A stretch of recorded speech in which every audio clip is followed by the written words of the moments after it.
Everybody wants some.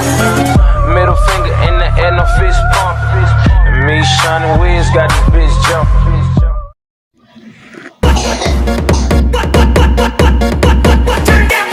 Mundur, Wir.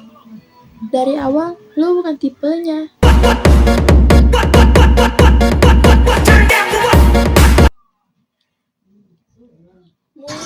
Mundur, Wir. Yang dipanggil sayang bukan lu doang. Mantap. Pasti geus wawuh jeung ngaran Arafah Rianti.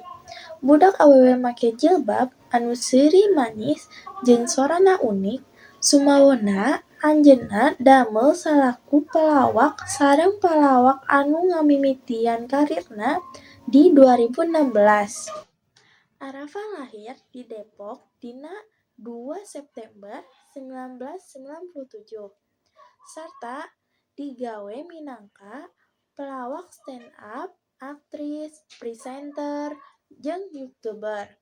Manehna oge beuki dipikawanoh sanggeus dinobatkeun jadi juara 2, kadua atau runner up dina Pasangiri Stand Up Comedy 2 nu diayakeun tahun 2016.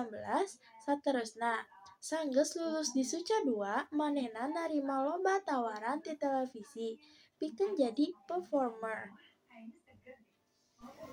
Malahan, salian ti jadi pelawak jeung pelawak, manehna oge geus asup kana dunya akting. Mainna lumayan loba film, sinetron, jeung acara TV. Jiga dina film Cek Toko Sebelah 2016 jeung Sajabana. Penampilanna anu geulis, menawan, sareng sora anu unik saparantos janten ciri khas Arafah di dunia hiburan. Arafah nyaeta anak kadua ti 3 murangkalih. Anjeunna gaduh lanceuk sareng adina Minah Hauda Rianta.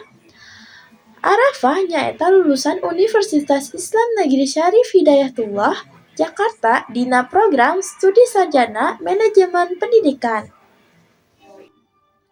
Dimimitian ku stand up comedy kumargi, anjeunna sering nongton acarana, khususna Raditya Dika jeung Indra Frimawan nu mere Ilham.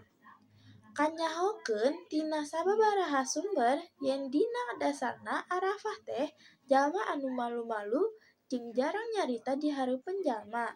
Tapi manehna hayang nyobaan nepi ka kungsi nyarita di hareupeun balarea bari di kampus sanajan hasilna teu pasti lucu.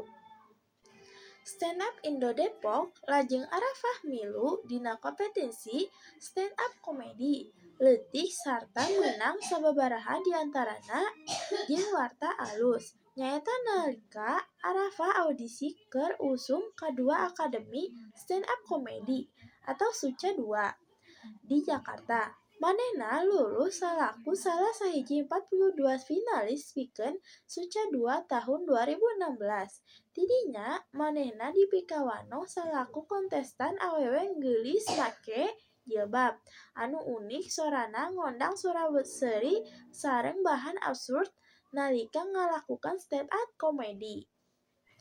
Tokoh kalayan gaya komedi Indra Frimawan, idola Arafah Rianti. Dipikawanoh salaku Arafah kalawan gaya komedi absurd, liar jeung imajinasi luhur sarta dirojong ku sora unik sarta logat polos. Bahan ieu sukses ngahontal panonton ngondang seuri batur. Malah meunang pengakuan ti Ernest Prakasa nepi Raditya Dika anu nyatakeun tingkat absurd Arafah bisa ngaleuwihan komik samemehna tina tipe nu sarua. Kukituna, sakitu profil lengkap sareng biodata Arafah Rianti, stand up komedian Indonesia anu geulis, sorana unik sareng seueur bakat.